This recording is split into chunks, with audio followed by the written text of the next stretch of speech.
Hi everyone, I'm Karen Combs and welcome to FlossTube number 7. Well, you can see we're still in my sewing room, but I moved things around a little bit so you've got a little bit more interesting background to look at. I was looking at some older YouTube FlossTube videos recently, and somebody mentioned they really like to see things in the background, so I have completely torn my sewing room apart to rotate it so you can see my design wall. So we'll talk about that quilt toward the end of the FlossTube. But you'll notice I'm not in my Zoom studio. We're gonna go old school. I've got a picture. This is my Zoom studio. So when I am teaching quilting classes or lecturing to quilt guilds via Zoom, this is what it looks like. You can see there's lights, cameras, all kinds of things. But I decided to use my phone. The camera's good on it, and we're not editing this time because my husband's on a golf trip. So we didn't edit last time. We're not gonna edit this time. So we're just gonna go for it. But welcome again to my channel. It's Karen Combs Studio, which I am a quilter. You may know me as a quilt teacher or an author or fabric designer. Maybe I've come to your guild, and I do have videos on my YouTube channel for quilting, and they're under the quilting playlist. But I also am a stitcher, and actually I started stitching and quilting about the same time, over 50 years ago. I think it's just about exactly 50 years ago. And so I'm kind of doing both, and decided to start a FlossTube last year so that I can share my love of stitching as well as my love of quilting. I do have the playlists, so you can hit one or the other. And I know that there are many of you that are quilters who stitch. And there are many stitchers who quilt or want to quilt. And there are many of you that do knitting and many other kinds of handwork. So, just like myself, we just do all kinds of things. But I thought for this FlossTube, what I would do is at the end of it, I would talk about one of my quilts, which is right behind me. And I thought I would do that each video. So if you enjoy quilts, you can stay and watch that. And if you're here just for the stitching, then that's fine too. But this week has been unusual for us for weather. Right now it is 45 degrees, cloudy, raining. We haven't seen the sun all day. Earlier this week, it was gorgeous. It was sunny, it was in the 70s, and it went up to 85. So what I did earlier in the week, I'm gonna show you a picture, is I cleaned up my raised bed. And I think I've put some pictures of my garden on my institute. Yeah, we're going to institutionalize me on my Instagram. And what I did this week, or actually about 3 years ago, 2.5 years ago, what I did is set up a raised bed garden because it's easier than digging in our Tennessee clay soil. So I have a smaller garden. It's got raised beds, and I have 2 different sections. So I cleaned it up this week, and then the weather was going to be nice, so I decided to go ahead and plant some cool weather crops, carrots, sugar snap peas, and also lettuce. So I did several different varieties of each. So here is the bed all cleaned up and planted. So you can see it. Let me move that out of the way. You can see it. So what the board is, it's where the carrots are planted, and you put a board or a covering, and then I've got the brick so it won't fly away, but that helps the carrots germinate. Sometimes germination on carrots is tough. So I learned that on Roots and Refuge YouTube channel. Here's the other part of our garden, my little raised bed. So that one's my squash tunnel and the raised beds, and in those black planters I will put sunflowers. So I did that last year, so it worked out pretty well. So we'll see. It was really raining today, and we haven't seen the sun much, so Let me fix my lamp here. So I'm not sure. I thought I saw the lettuce already starting to germinate, so that usually comes around pretty quickly. And those crops don't mind cool weather. So that's what I've been doing this week, and I have one other thing, and I want to thank you for your comments on the last video. Thank you. I love reading your comments. I just love it. They just touch my heart, and I go back and reread them because it feels like I'm with you when I'm reading your comments. So thank you for that. And I did a fun little video. I've done it twice now. FlossTube in the car with coffee. It's usually when I'm taking our dog Benji to the groomer and I'm driving to go get coffee because it takes about an hour to groom him. And then I drive back, and it's in the country because we take it to somebody's house. And they groom, they have a business out of their home. And one day I thought, I'm just gonna chat about stitching. So I did that again in the FlossTube 2 of FlossTube in the car with coffee. And someone commented on it, again, a lovely comment, and they wondered about Benji, or they would like to see him groomed. So here he is after the grooming. He's pretty tired. He's a little Shih Tzu. He's about 14 pounds, and he is, let's see, is he 12 years old? I think he's 12 years old. I think that's right. He'll be 13 this fall, yeah. So let's see if we can get it here.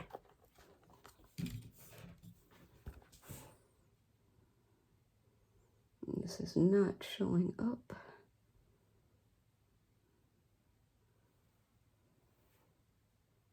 Nope, it is not. Let me try again. I apologize. Okay, let's try again. There he is. There's little Benji, all tuckered out. He's got the most beautiful tail. So it's all spread out. He's all clean. So there he is. There. So that's little Benji. Someone wanted to see a picture of him, so that's our little Benji.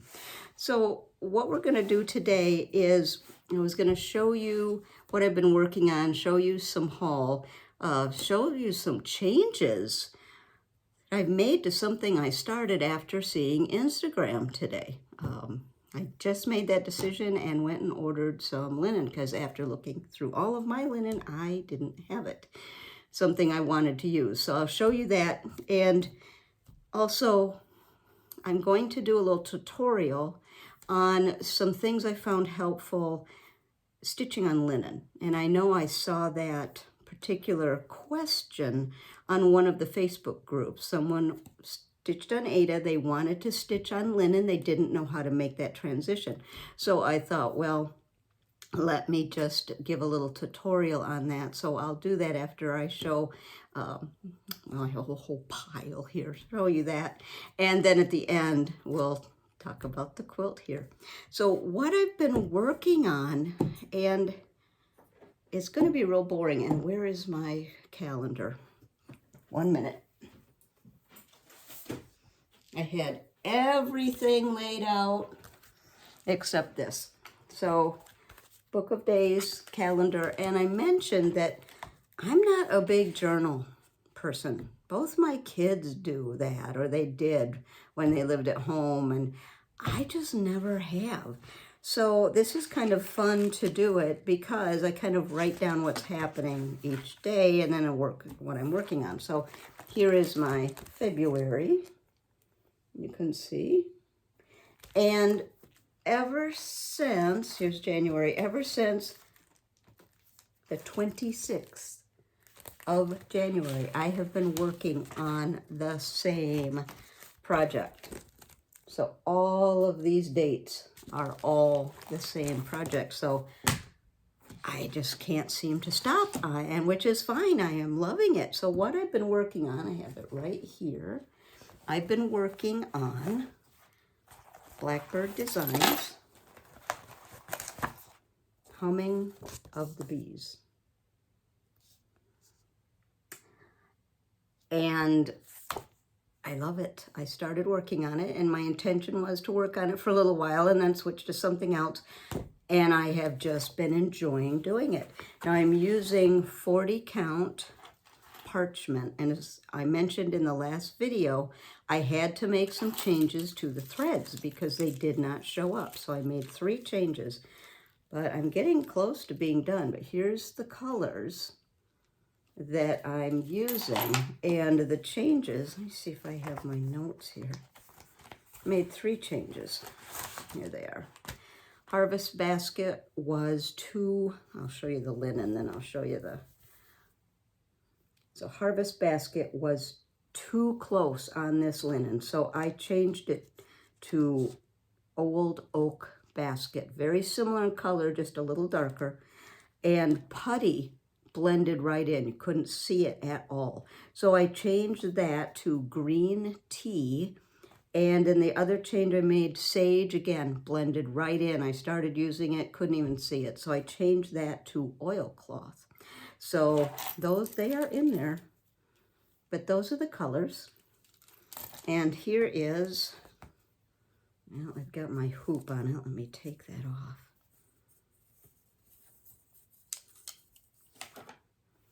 And let me move my little needle minder. So here it is.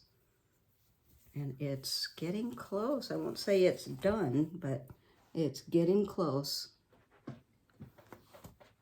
being done. Yep, you can see.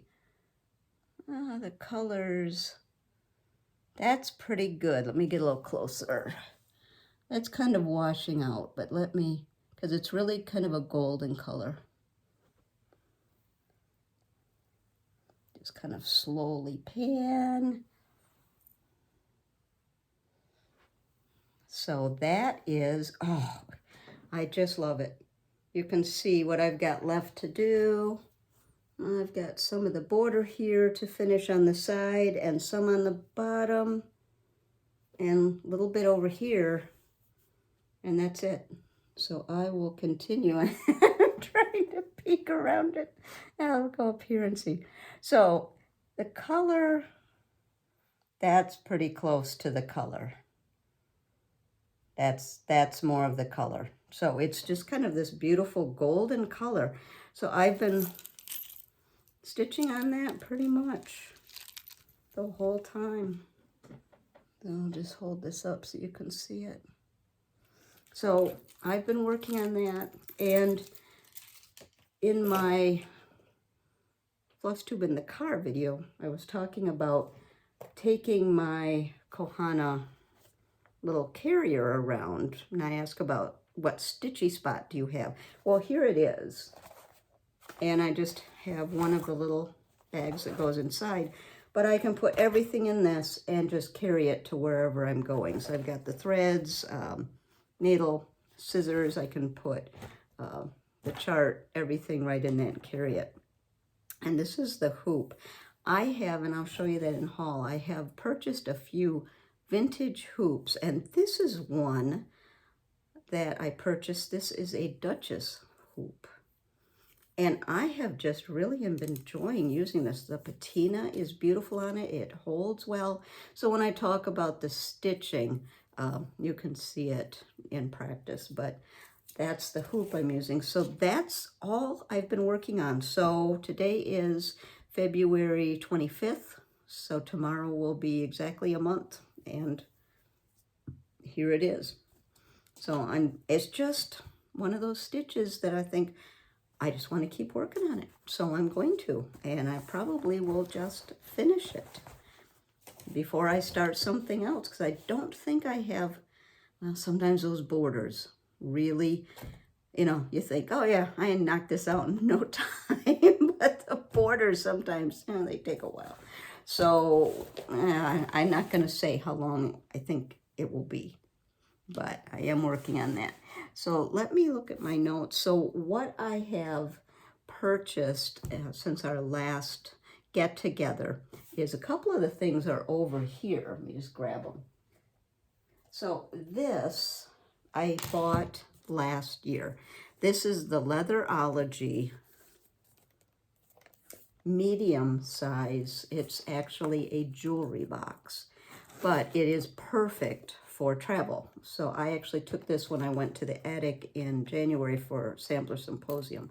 So what I did, I didn't really modify anything. I've got the scissors, this clips off so I can put the scissors in here. Got some little bling needle minder just to dress it up a little bit. I could put another pair of scissors if I take the bling or move it. So in here, I can put my readers. I've got some silk. I've got my needle. Actually, in this comes with it. When I went on the plane, I didn't want to take my longer scissors, so I just took some little kohanas and put them right in here in that little pouch. And then a 4-inch frame or hoop will fit in here. So this is actually a princess hoop, but a 4-inch hoop will fit. So all of these things fit in here, and you can, even if you have a smaller something you're working on, that can fold up and go in there too, and then it just zips up. Now I know some people are purchasing jewelry boxes, travel boxes on Amazon and changing them around. So I thought what I would do, I'm just going to grab my tape measure here. I'm actually sitting at my sewing table. So I've got all this stuff right in front of me.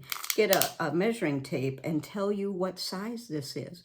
So if you're looking at something on Amazon, something similar, you'll know, because you do, if possible, want to be able to fit that 4-inch hoop in there for travel.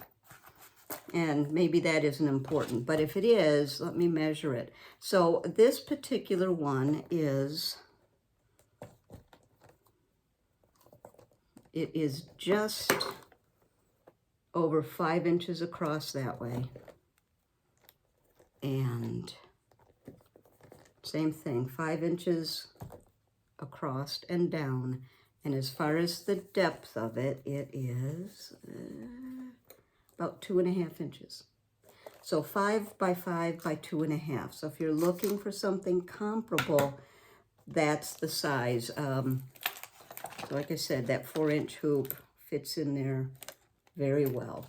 So I'm showing you this because when I purchased this, I thought, well, that's all I'll need. It's great size. I can just put it in my tote bag or in my, big travel bag when I'm on the plane, and that's exactly what I did. But when we got to Sampler Symposium, this is one of the things that I've just purchased, and it just got here yesterday, in fact.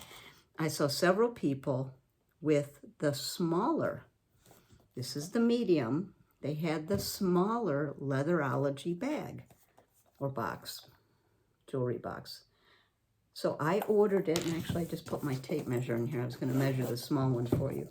So I ordered the small one, and the reason I did it is because I saw several people with these at Sampler Symposium, and the small one is perfect for the 103s. You can fit 10 spools. I have 7 in there. You can fit 10 spools in this. So with these 2 little containers, you could have everything you need if you're traveling. So this one, let me measure it. It does have a little tiny, oh, I don't want to dump it out. It's a little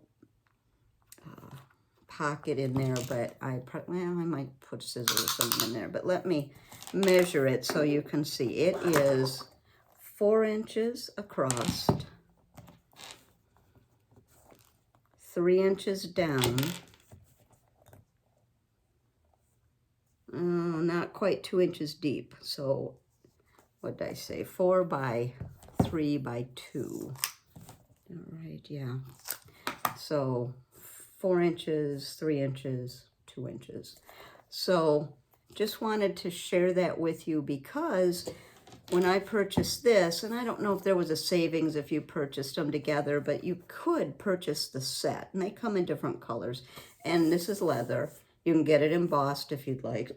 So I thought, well, that's all I need. But then after seeing this one, I decided, well, I need both. So I did get that, and it just came yesterday. Now you saw, I've got this.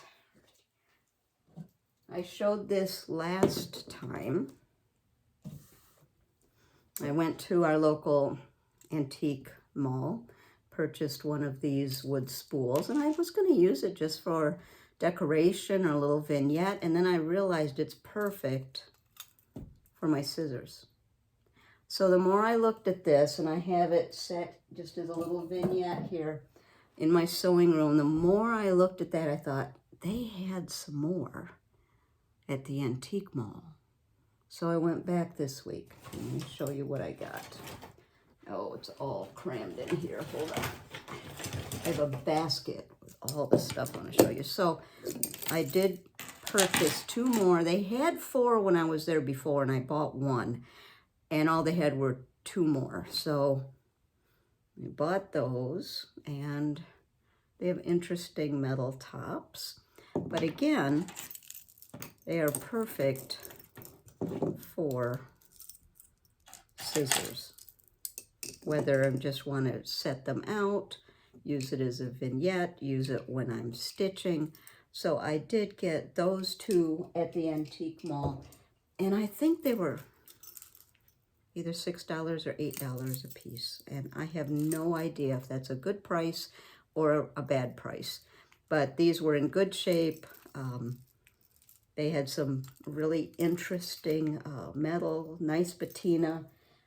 So I went ahead and got them. And while I was there several weeks ago and got the first spool, I saw something that I thought, oh, should I get it? And I didn't. And I kept thinking about it. And I went back and got it. And it was this. There's one little booth in this antique mall that has sewing things, old quilts, different things like that. Look at this. This is an icebox jar filled with old tomato pincushions. And it was displayed just like that. So I did take, and I don't know if I can get them out of here, I did take them all out, make sure how they looked, but some of them have the little strawberry, some of them have old pins in them, some of them are so big they have to really squash in there. So I just loved that, and it was still there. So I thought, good, I'm going to go ahead and get it. It's one of those things I thought, no, I want to think about it and not just jump on it. And then I kept thinking and thinking about it, and so I went back and got it. So those are the things I got at the antique mall. I do have a couple more vintage things to show you. Oh, there. So I've been looking on different sites for vintage hoops, and I found these look like Duchess hoops. They might just be wooden hoops, but they're beautiful. There's different sizes. I think this is a 4-inch. There's a 5-inch. I mean, they feel wonderful, and the patina on them is just beautiful. So 4-inch, 5-inch. Then there's this, no, not that one. This one, which is 6-inch. And this one is interesting because it's wood inside, metal on the outside with this spring that I really like using. So that one also has a nice patina. And the 4th one in this set is this oval. I was looking the other day to see if there's a name on it, but again, it just wooden hoops, but it just has a great feel. So I've been using the, where did I lay it? No, it's over there. The Duchess. Yes, the Duchess hoop. I've been using that, and so I'm really enjoying using these lighter weight hoops. I do have the roller hoop, roller frame I'm using with one of them. For that, I usually use my Elan frame, but if I'm doing something smaller, I do like these wood hoops. So all of these, 4 of them, were $7.99. Sometimes you just find a bargain, and so that's what I purchased there. I haven't used any yet because they just came, and I want to kind of clean them up and make sure there's no rough edges before I put them on the linen. And then this is a Gibbs hoop, absolutely mint condition. I'll just put it up there so you can see it. So it is wood, and it's got the felt on it. It is in pristine condition. That was not $7. I wish it was. But it was such good condition, I decided to get it. And like I said, I really enjoy using a wood hoop. They're lighter. When I'm stitching, I can hold them. Sometimes I stitch in hand too. But if I'm using a hoop, I do like this lighter hoop. So those were the vintage things that I purchased. Let me see. And then what I was doing is I purchased just a few things of linen. I can't remember who I purchased those from. I got several things, and some of them came together. As I heard someone say, when you order something, it can't travel alone, so I ended up getting a couple things. But I did get 3 pieces of linen. This one is R&R, Barb's Blend 40 count. And this one's just kind of a nice neutral.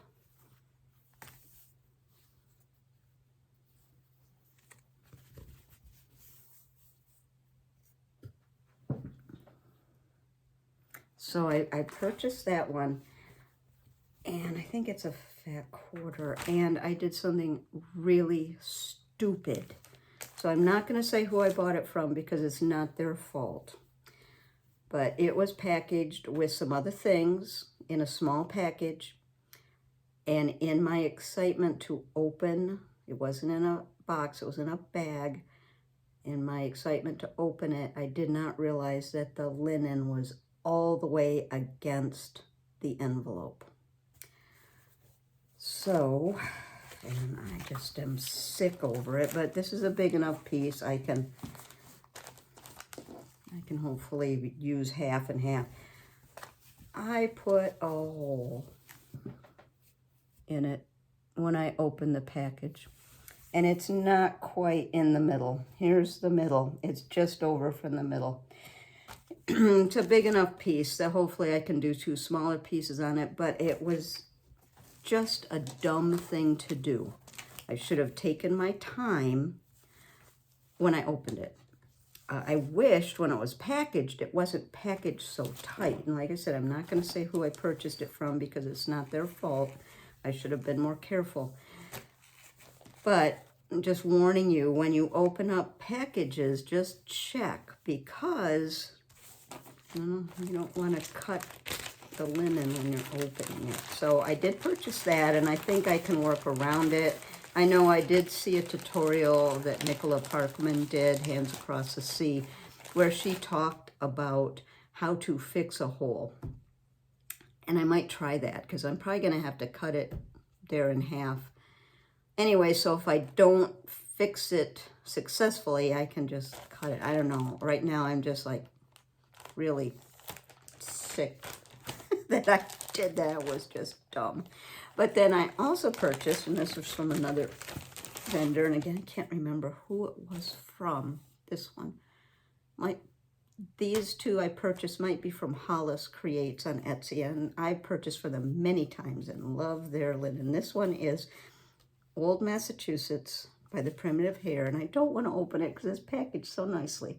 But it is just a really nice color. It's showing up a little yellow. It's a little bit more kind of a light, very, very light coffee color. It is showing up a little more yellow, and it's not yellow. It's just a really beautiful linen. I think I got a fat quarter of that, and that's 40 count. Boy, it's pretty. I'm really happy with that one. And then this one is Fox and Rabbit Salt Bush 40 count. This one's a little, it was Hollis Hands Create. And I have purchased linen from them many times.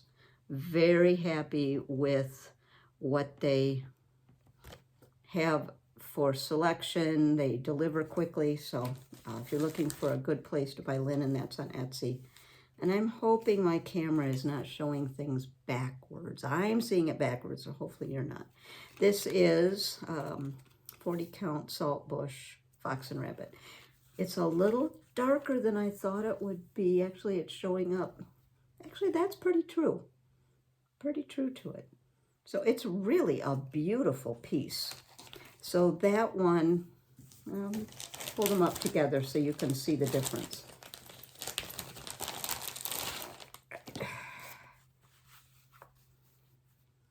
You can see this one, it's just a little bit lighter. And someone wants to say hello. Come here. Really? You need to do that right now? All right, so you're done. He does this when I do my virtual quilt classes too. I have to run him around outside because as soon as he sees lights like this, like we have when we do anything virtual, he acts like, pay attention to me, play with me. So it's like a child. So anyway, he came over and I just took him out before I started, so he shouldn't need anything. So anyway, I bought those linens, those 3 linens. I'll just set those over here so I won't knock them over. And then I'm looking for, let me show you, and I don't know if I showed this. When I was at the attic, I'm going to show you a picture first because I'm not sure if I showed you when I was showing you my visit to the attic what I purchased. Let me get it here. They had a sampler. They had the original. It was tiny. It was so gorgeous. Let me move this lamp. I loved it. So then I thought, I want to do that. They had the pattern. Here's the reproduction,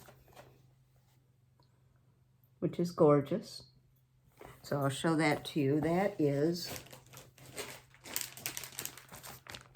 my lady's needle.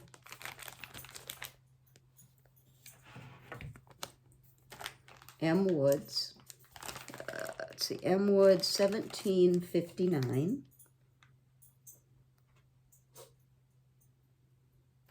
So they have the conversion, they have it listed for silk, but also DMC, and I decided to do the silk. So when I was at the attic, sorry for the crinkling, they had about half of the linen or half of the silks in stock. And so I purchased those, and one of the ones that they were out of, I'm going to pull this out so you can see it, was the Gloriana Luminesque. But Jean was there and she said, you can use, I'll show you what I chose instead. You can use Classic Color Works Belle Soie. Oh, so beautiful. And Cinnamon Stick. Very similar. So I purchased that, and then the silks, I got all the silks that they had available. And then in the month since I was there, I was able to purchase most of them. So there are the silks. But what I'm missing 3, 152, which is, let's see, I think it's this one, this medium green. That came in stock, so I purchased that. And where I'm going with this is, as these silks came in stock at 123 Stitch, I would get them, but they can't travel alone, so I had to get something else, of course, because you're already paying shipping, so I would check my wish list and get something else. So what is the problem? And it really isn't a problem because I solved it. 2 of the colors are still out of stock, and 1 of the colors is no longer made, and I think it's 332, which I looked up online, and it's an avocado green. that is no longer available. So I ended up getting this one, which is, let me tell you the number, if I can see it. Well, I'll just show it to you. Of course, it's right where I can't see it.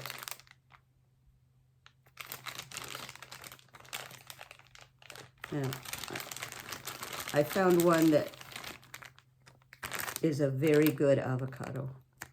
Very light, because on the pattern you have a light, medium, and dark green. So those I thought worked, because I thought, can I change that? But it's very important because it is, I'll show you on the picture again, it's used over and over and over again on the design. See that right in here.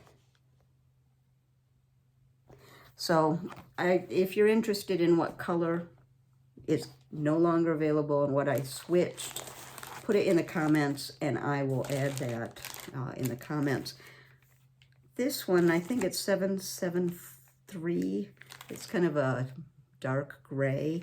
That's no longer, or that's not in stock yet, but I did get this kind of a darker gray, kind of a stormy gray. I'm going to use that until the other one comes in, or just wait on that. So anyway, that is M. Woods and the silks, and it's taken me about a month, and 2 of the silks that I was waiting on, that I made the changes on, came today. So I was very happy with that. But as I said, it's been like 3 times as things would come into stock, I would order them, and you can't wait because they only get a small portion, and if you wait, then you don't get it. So each time I ordered, something had to come with it. So I'll show you what came with the silks. This is one. And you're going to go, don't you have that? Well, you remember, I was stitching years and years ago, and then came back to black work, which that's what this is, back about 2019, and I finished that in 2020, and started cross-stitching again 2021 into early 22, so not that long ago. Everything's changed. So some of these designers that all of you know and love, I'm discovering, so I'm getting some of their work so I can have it, because I know it's just like with quilt patterns, quilt fabric, if you don't get it when you see it, it may be out of stock and you can't get it again.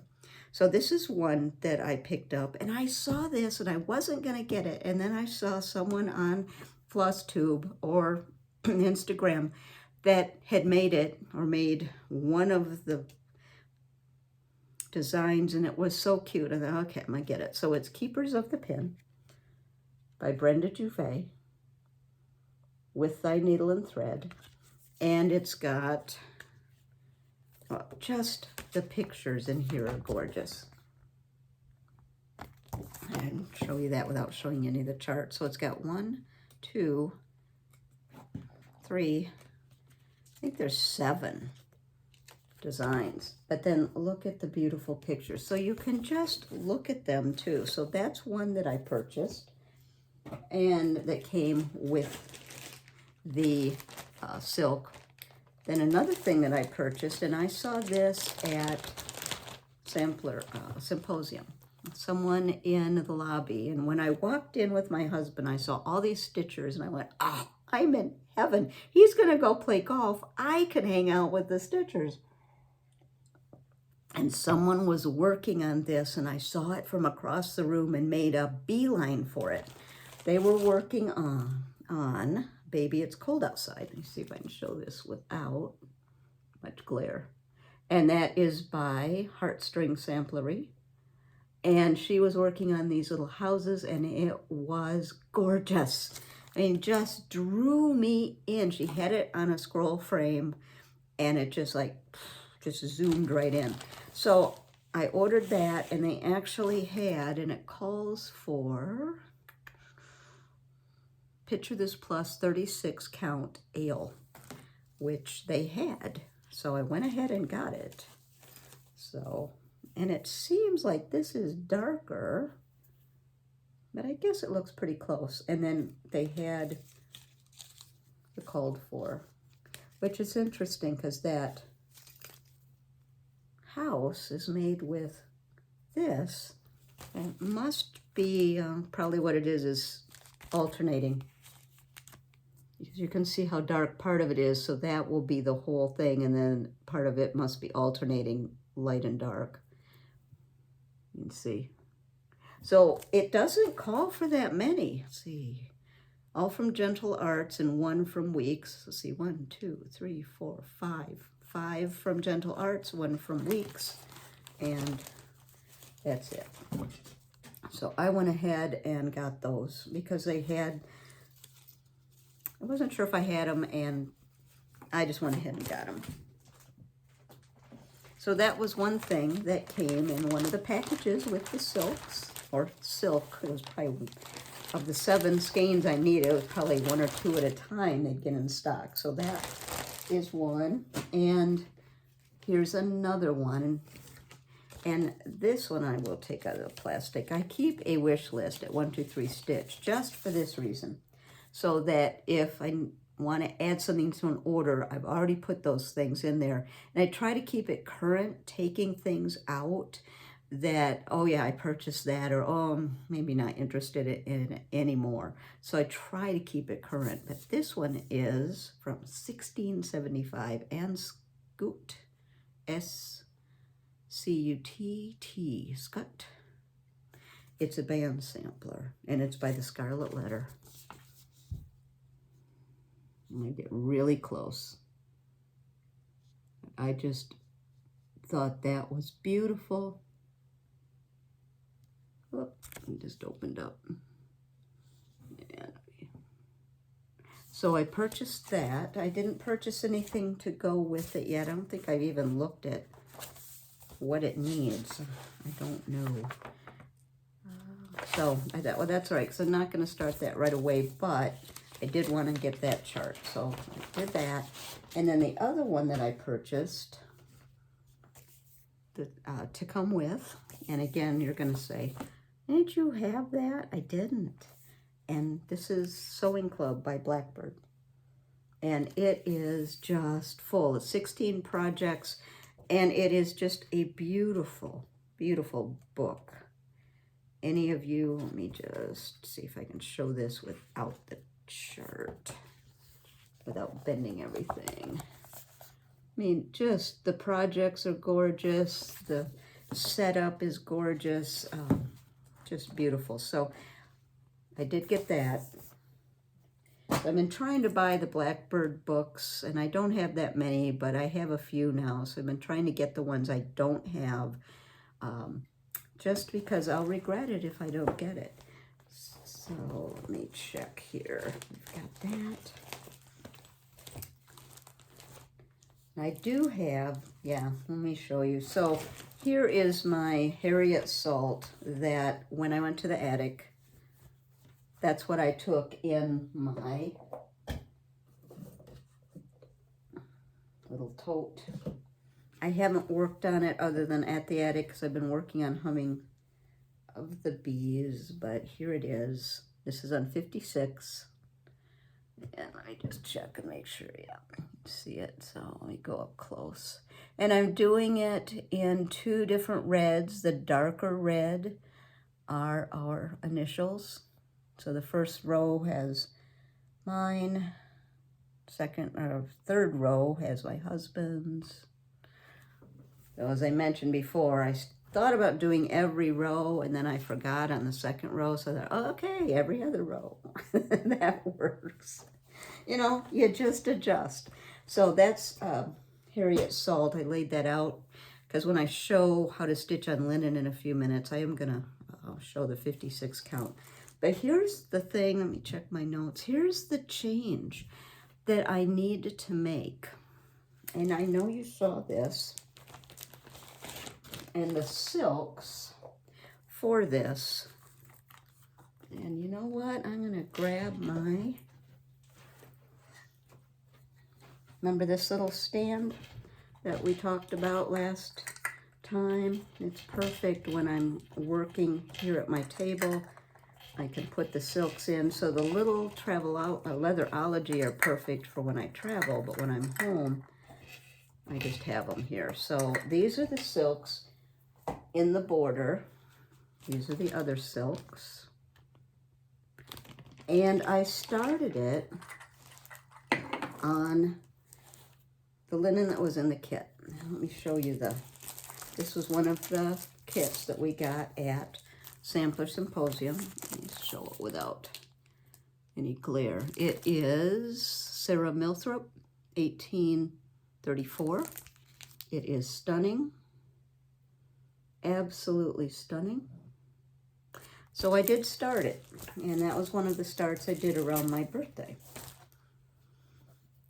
And the linen they gave us in the kit was Tabby Cat creme brulee, which I mentioned last time. It was rather dark, so several people just soaked it, which I did. It lightened up. But there's my border. And you can see on the pattern itself, it does use a darker linen. And the model that we saw, it was gorgeous.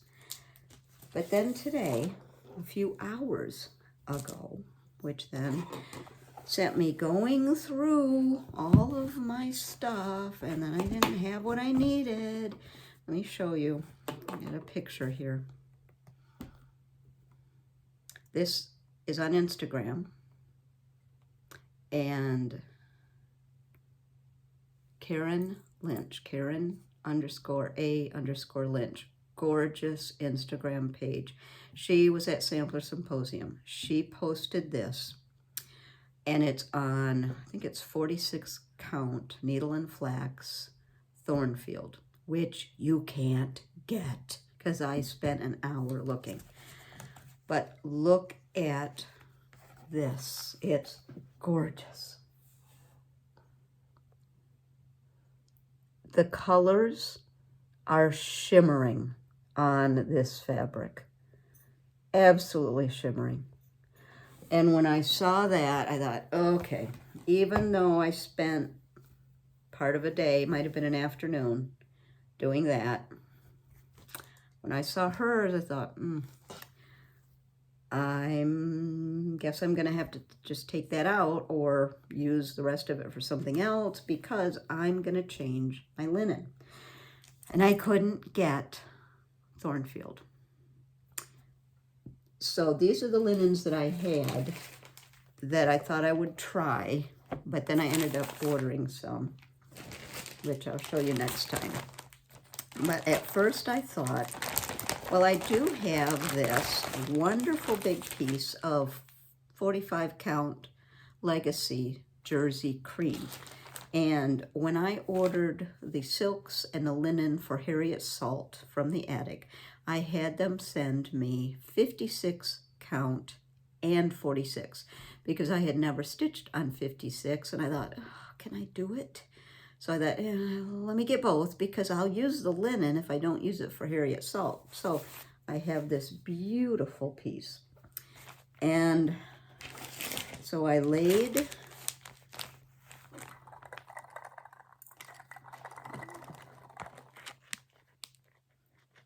the colors on it, and it was just okay.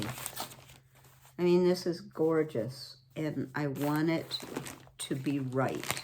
So I thought, well, I'll use that for something else. So set that aside. Then I had a piece of 46 count Fox and Rabbit hog bristle, which this was a good contender, but this is what I was looking at. The one I just showed you, the Legacy, is very white. A little too stark, I thought. If you look at the creme brulee, it has a reddish, almost clay undertone. So here's hog bristle, which is another gorgeous piece of linen. But it is kind of a yellow undertone. And that actually was a good contender. I'm going to put this back in the bag so I don't mix it up. But I thought I really wanted to get something that was very light, but had that not reddish undertone, but not a yellow undertone. So I had one more. This is 46 count Mayflower, again by Fox and Rabbit. Sorry for the noise. Oh, this is just gorgeous. But I think it's too plain.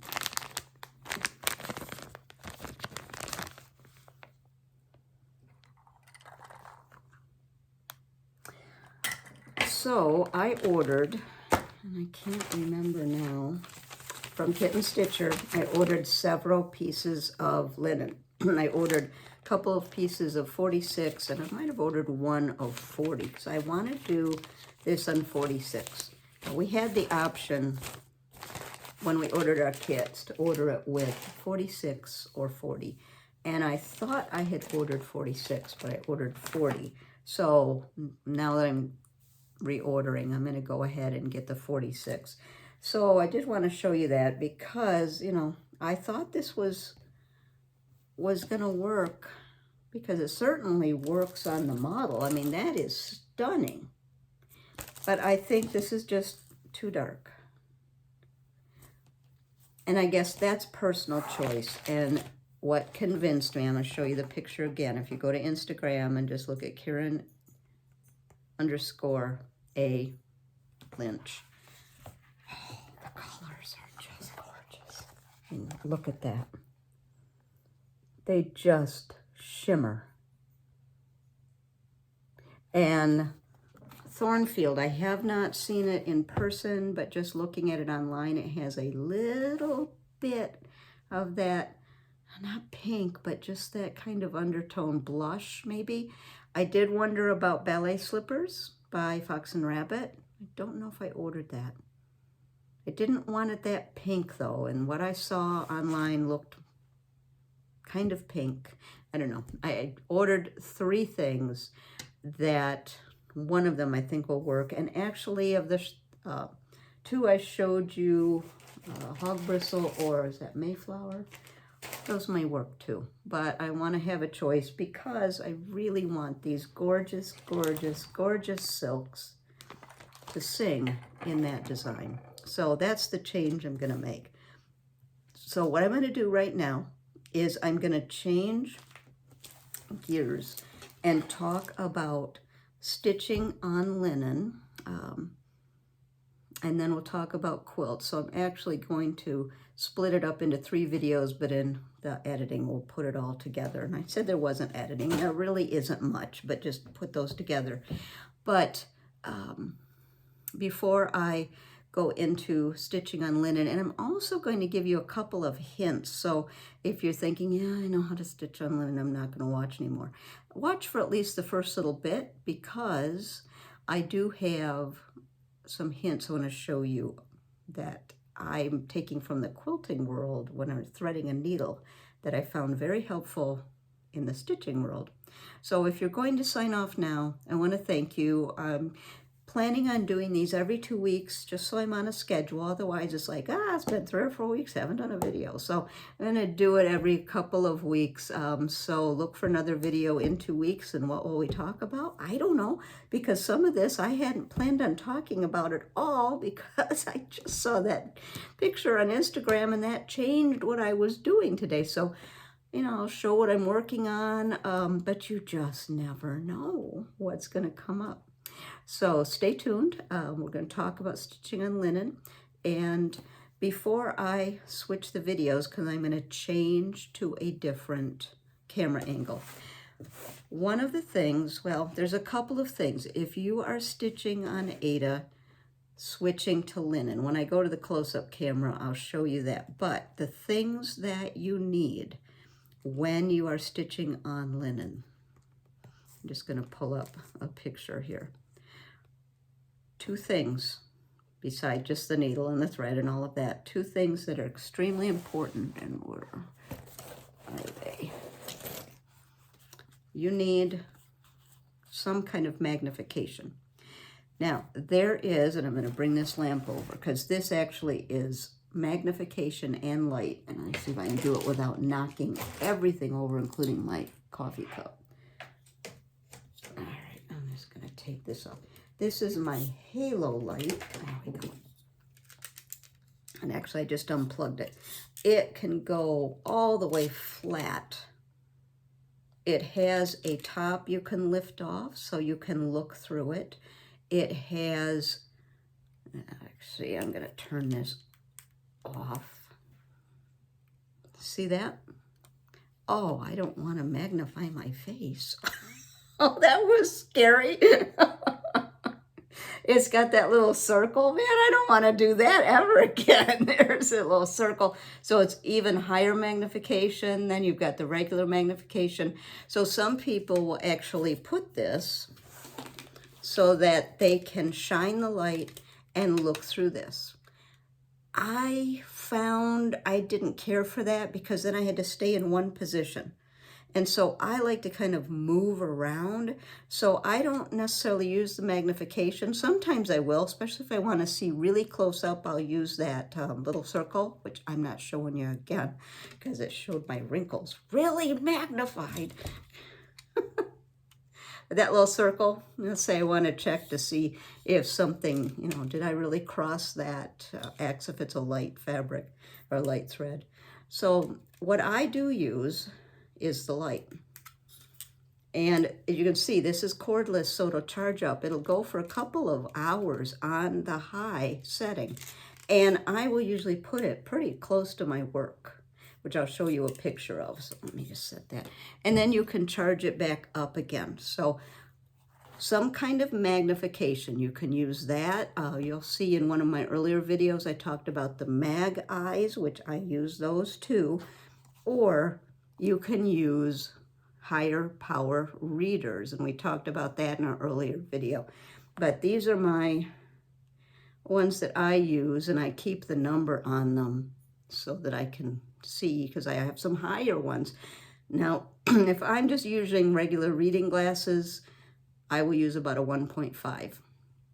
I ordered these. These are a 4, which I'm using on 40 count or 46 count. Even 56 count works.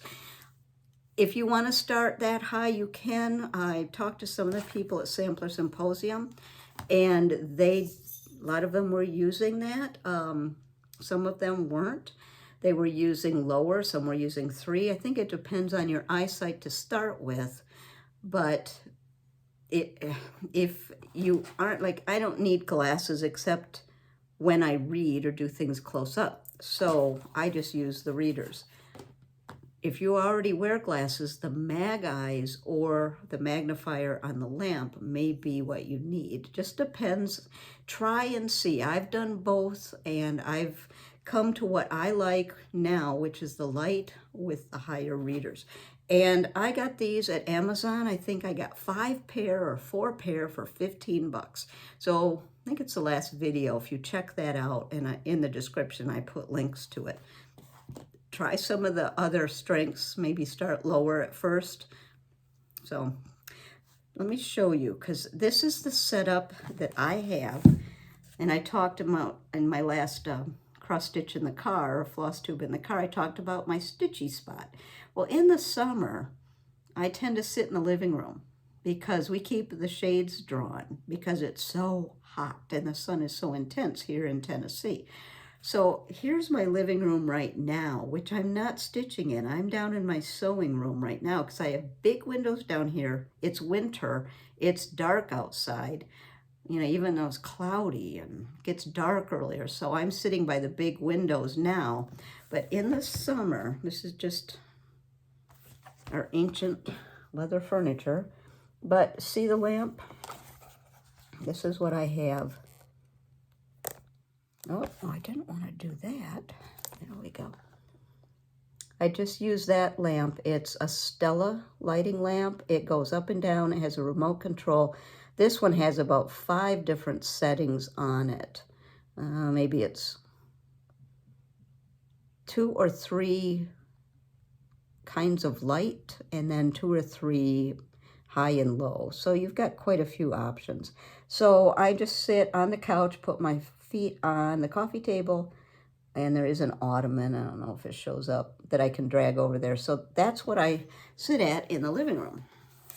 Because that lamp is worthless. It's not for reading's fine, but for stitching, I need higher power. And that gooseneck, you can lower it so it can be right on top of you. Now what I'm doing here in my sewing room, this is what I've got. I just took a picture before I started. See how I've got the lamp? And I'll pull it even further down onto my work. So I'm sitting with that in my lap, just stitching with the light shining on it.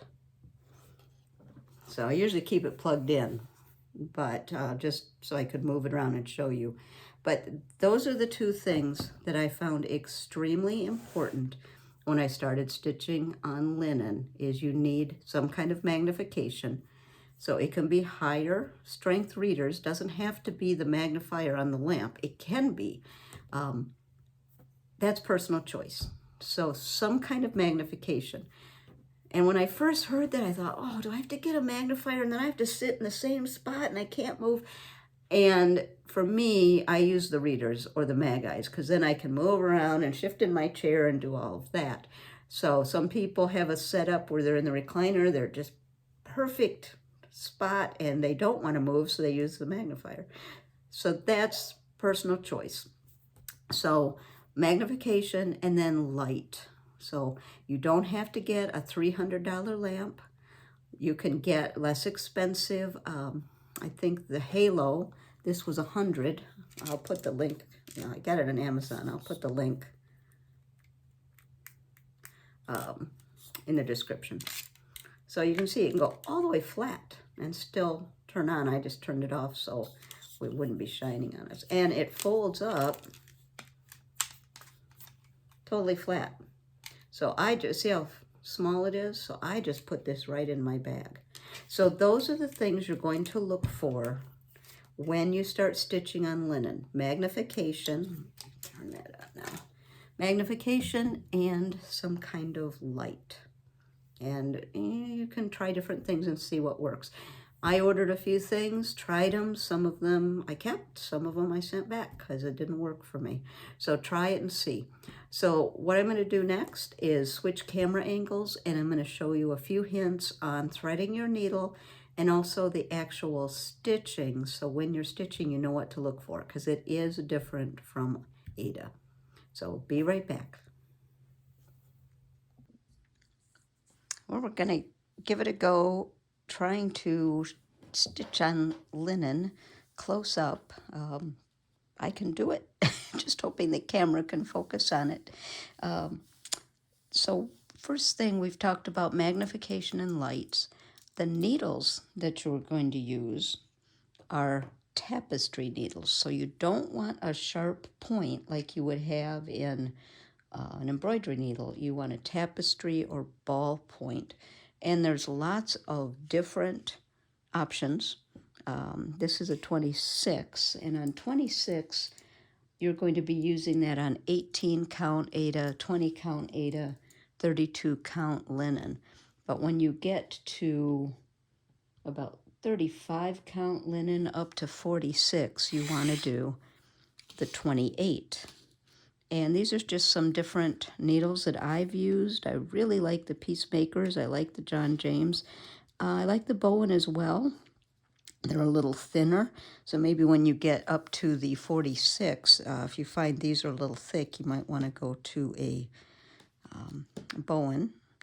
And I was going to show you how to stitch, not that one, how to stitch on my humming of the beads. The problem is the mottled fabric, the camera is trying to focus on the modeling. So I'm going to switch to Harriet Salt, which is a lighter linen. Try that. But first, I want to show you a little trick about threading your needle. So let me get it here. So on your needle, you can see This end is really frayed. And if you're going to try to thread the needle with that frayed end, it isn't going to help. So one thing you can do is clip it. And I like to clip it, get all those frayed parts gone, and clip it at a slight angle. Now, some people will lick their thread. And I'm going to show you a trick to do instead. So instead of licking your needle, or instead of licking your thread, I want you to moisten your needle. So, safety reasons, I'm not going to tell you to lick your needle. So I just dunked it in a little bit of water. So now the eye of my needle, you can see that is moistened. And what's going to happen is the moisture of the eye of the needle is going to draw that thread in. And of course it's not doing it now that I'm on camera. So I just pinch the thread and bring it up there, and I'll show you. There we go. But I'll show you something that I like that's even a little easier. I fold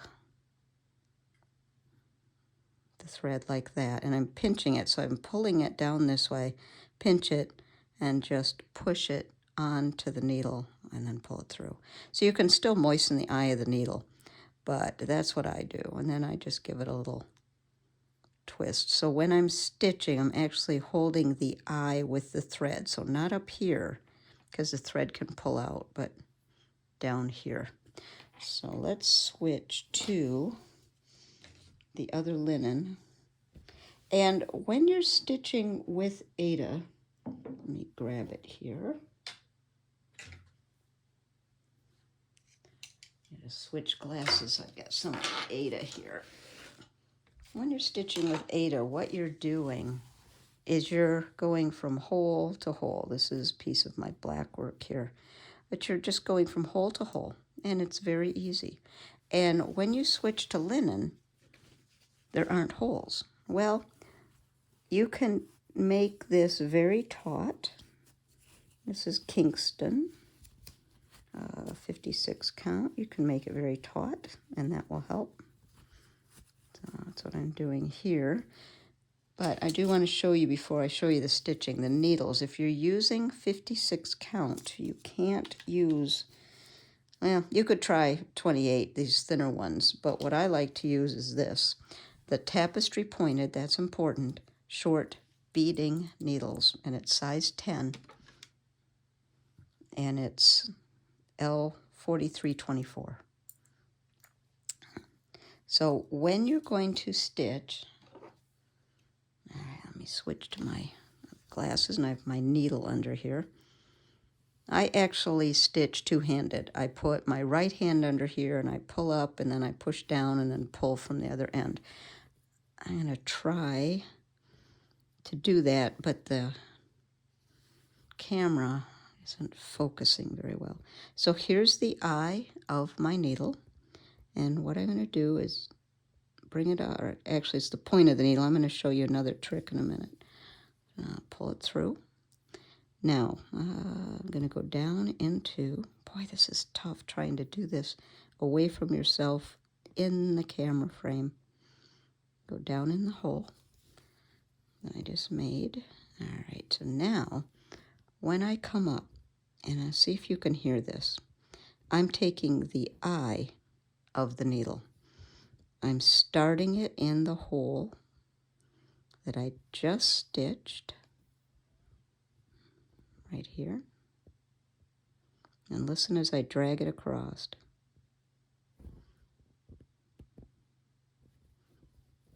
I'm going to do that again.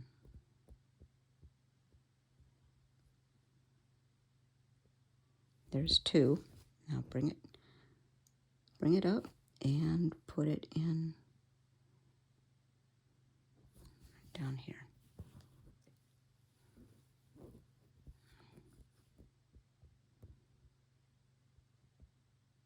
Now, let's say we're starting, let's just start over here. I'll have to take these out, but let's say we're starting over here. Now, when you're making a cross, you can either go bottom to top toward the left, and then the top one goes that way. I do everything backwards because I think I was supposed to be left-handed. I start here, make my first cross that way, second cross this way. So that's what I'm going to do. But either way is fine. Just be consistent. So let's say we don't have any holes. So what I'm going to do is go up 2, make a little mark so I know it's there, and drag the tip of my needle over 2. Now put the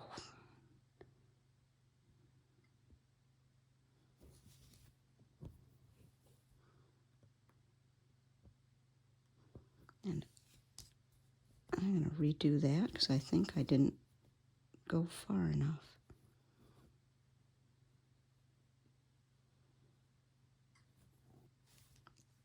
All right, well, you get to see me thread my needle again. And this is a little tiny eye, and by looping it, I can just push it right through. All right, so let's try to get this really close. And I got to get my light closer.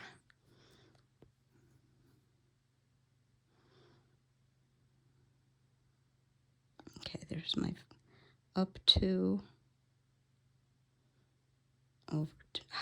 over 2.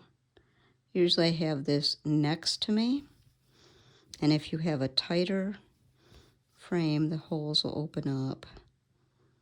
Okay, now, the reason I'm going eye up is because it prevents the thread from twisting. Okay, now I'm going to go down here. So that's the first one. Now, see if you can hear. I'm going to go real close because I'm going to move over 2. Did you hear that? So I'm not looking for the hole. I am counting over 2 threads. Put the needle right here, the eye of the needle, or the, yes, eye of over 2.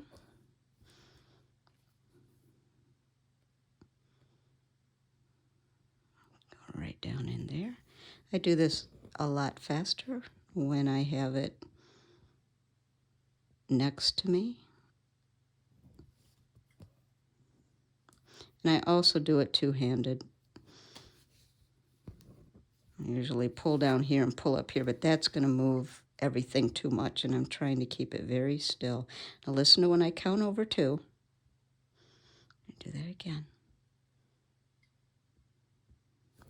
It's a little pop almost, so I'm counting the threads, and it gets to be second nature, and pretty soon you'll be even to see the holes that you've got to go in. So that's the trick that I found. Now this is a little looser than I would like, but it still works.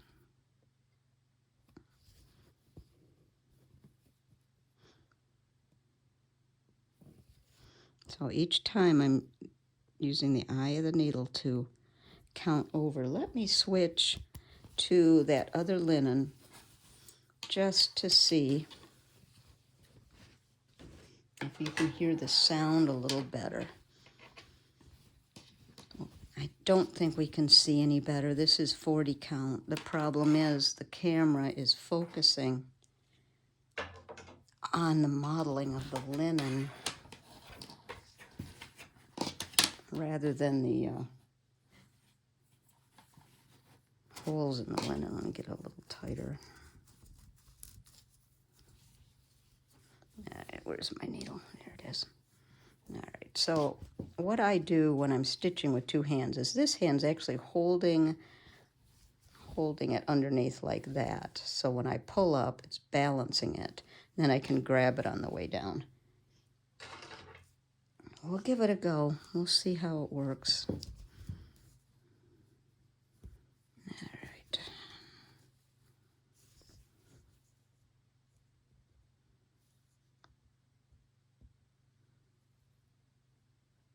listen for the noise. Go up, and this is how I do it two-handed. So I'm holding the frame with my hand. Now the underneath hand's pulling it down.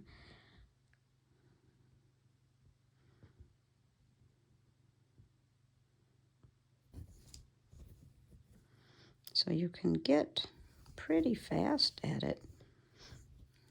But what you're doing is counting the threads instead of looking for a hole. So I'm just counting 2 using the eye of the needle. You could use the tip of your needle as well. I've just gotten so accustomed to doing the eye, and I found the stitches stay really nice. So can we get close? I don't know. Let me try.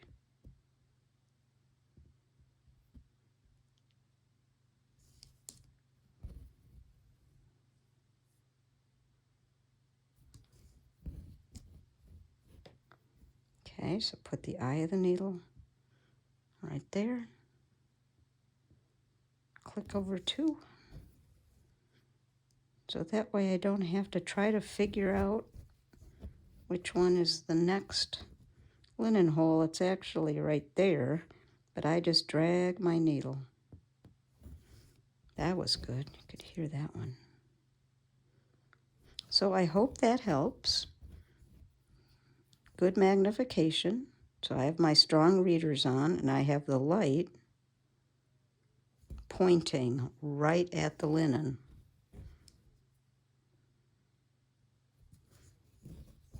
Some people like this drum tight and the holes will open up a little more, or the linen.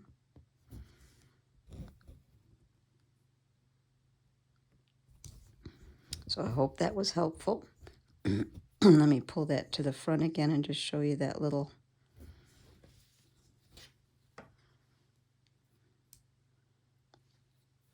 let me dampen the eye of my needle. Some people keep a sponge, a little piece of a sponge dampened. You could do that. So I've got moisture on the eye of the needle. And there's my end. And when it's moistened, it will draw the threads right in, even frayed like that. You can do it that way, or this is how I do it, even with that little tiny beading needle. Make a little loop, and I'm squeezing the thread. Just put the needle on it and pull it. So I hope that was helpful.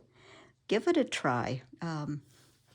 Don't give up, because I know if you're used to stitching on Ada, this is a whole different animal, but pretty soon you'll be able to see it.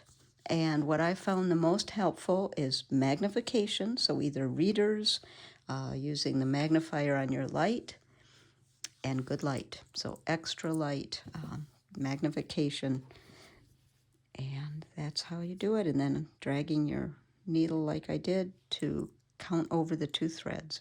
So I hope you found that helpful. And next we're going to take a look at the quilt behind me. Well, now we're going to take a look at the quilt behind me. So this section we're going to leave stitching for a minute and go to a different type of stitching. This quilt I've had in process for a few years. It's one that's all done with English paper piecing. Now, English paper piecing is totally different than how you do paper piecing on your sewing machine. Any of you that have done that, you know, you take the design, you put it on paper, you put the first piece of fabric face up, put the other piece of fabric face down, you stitch on the line, you trim it, you flip it, then you do that again. This is totally different. This is English paper piecing, or EPP. So if you're on Instagram, do hashtag EPP for English paper piecing. You'll be blown away by the designs. It's done by hand, and what it is, I have a piece here, It is, do I have a piece of paper? You take paper,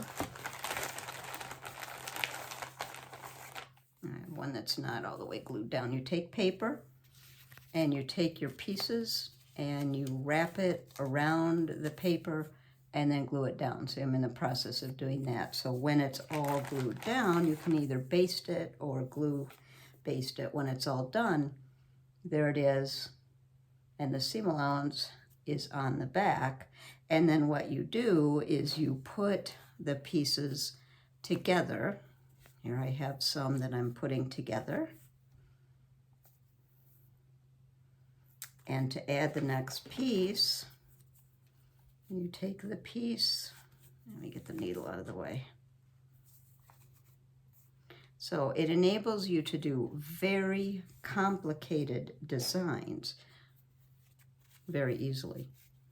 So here you have your pieces. You see that? You have your pieces. I'm going to flip it over. And at some point, I'm going to do a tutorial or a video just on tips I found about English paper piecing. But I use Wonder Clips. And then what I'm going to do is stitch my two pieces together. So in a nutshell, that's what English paper piecing is you build your pieces and you can buy papers already stamped for the shapes you need. This one has, I think, 5, 6 different pieces. This quilt is in a book, Millifloral Quilts.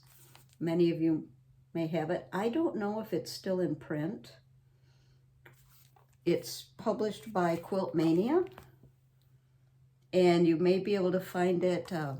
Paper Pieces in Paducah had it. You may be able to find it, but this quilt that I'm doing is this one. I think I can show you this without showing you any of the chart. I just call it La Paz because I can't pronounce that.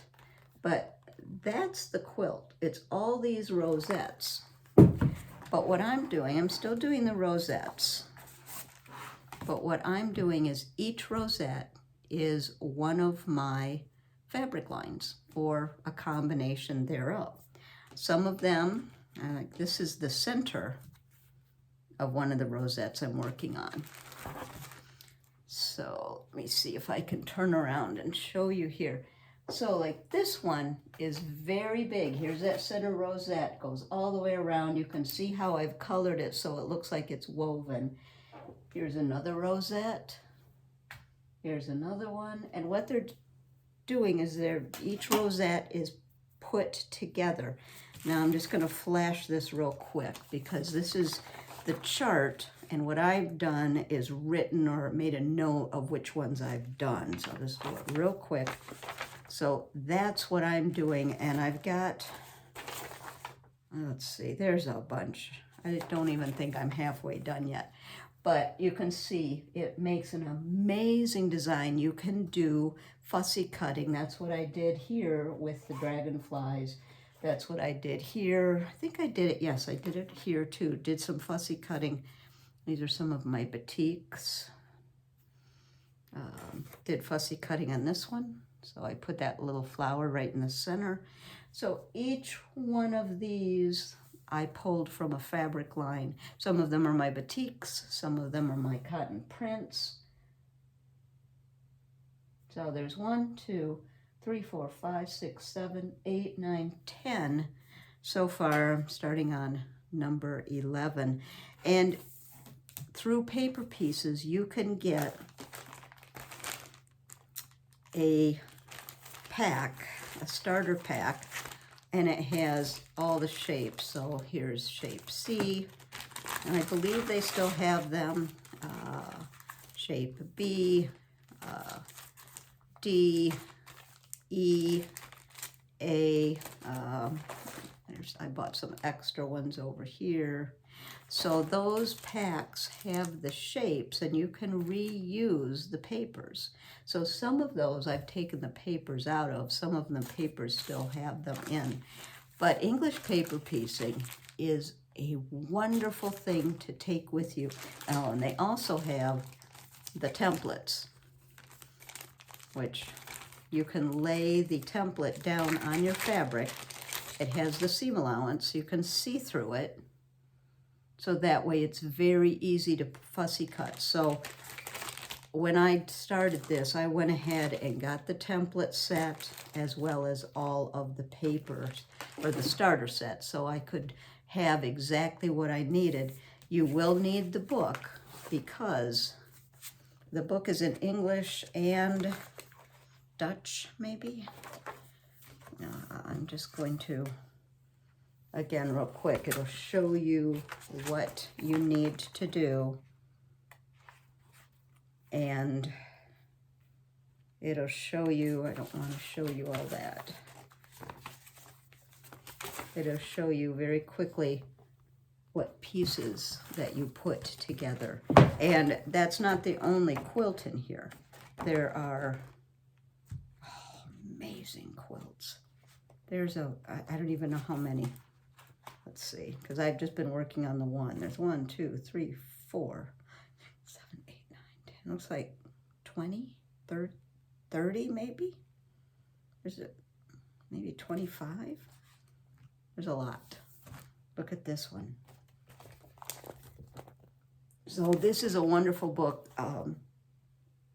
Elaine Hammerstein is the author. She has done, I think, 2 more books, all millifloral, and Paper Pieces in Paducah is where I purchased everything that I just showed you. So I thought for those stitchers that are also quilters, you would like to see this, because some of you may have already done one or be working on one, and some of you that are, let's see, stitchers that want to be quilters. This is, if you don't want to use a sewing machine, because I know sometimes I hear stitchers say, oh, I want to do this, but I don't want to use a sewing machine. This would be an option. English paper piecing. So at some point along the way, I'll be doing some different quilting tutorial videos, and we'll look at some of this. But I thought we would do this quilting segment at the end of my FlossTube for those quilters that are here. I feel like I'm sitting in a hole. Oh, you can see the quilt. I'm trying to get my head like right in that spot. But thank you for joining me. I know this has been a long video today, but I tried to include some educational information. I hope you were able to see that stitching on linen. It was so hard to get the focus right, but hopefully you could see it. Thank you for joining me. Please put in the comments any question you have, any comments. Please like this video. The more likes it gets, the higher it gets on the YouTube rating, and more people will be able to see it. Subscribe so you'll know when the next video is coming up, and probably in 2 weeks. And I guess that's it. So until next time, happy stitching and be well.